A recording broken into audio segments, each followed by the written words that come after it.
Hey guys, it's Russell back, and on today's video I want to introduce you to a brand new series that I'm going to start with the Mercedes. It's going to be bring the Mercedes back from the grave. And you guys have seen this video, or you guys have seen this car in the background of my videos. Well, it's been sitting here for the last 5 years, and this is an 83 240D Mercedes diesel. It only has 131,000 miles on it. The story is, about 10-11 years ago, I had the car repainted and drove it home, parked it in the garage, and it sat here for about 5 years or so. And due to some vehicle circumstances, it had to come outside.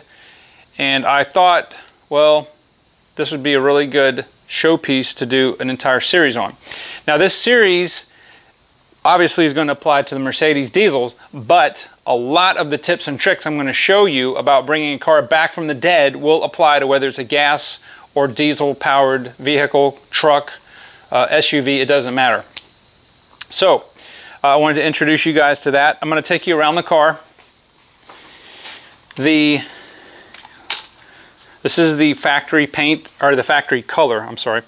And yeah, the car runs really, or it did when I parked it. It runs really good. It's got it's got all of the original trim. The paint is, you guys are going to be really surprised with what the paint's going to look like when we're done with it.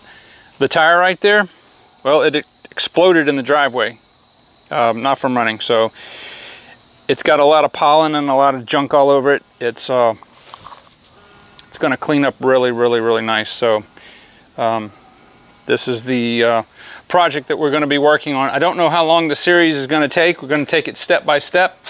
The very first thing we're going to try to do is we're going to try to start this car. And again, it hasn't been started in 5 years. It does have the AMSOIL in the engine, the 1540. I don't have any concerns about it turning over. It's not seized or anything, so the engine's in fantastic shape. And yeah, so this is the series. This is what's going to be happening. I'm going to be doing mechanical and detailing. We'll mix it up as we go along. The first thing we got to do is I need to start this car because I need to put it in the garage. So with that being said, I hope you guys will subscribe. Please hit the little bell next to the subscription button, and you'll be notified immediately when I upload new content for the videos to come. Thank you guys, and I will see you on the next video.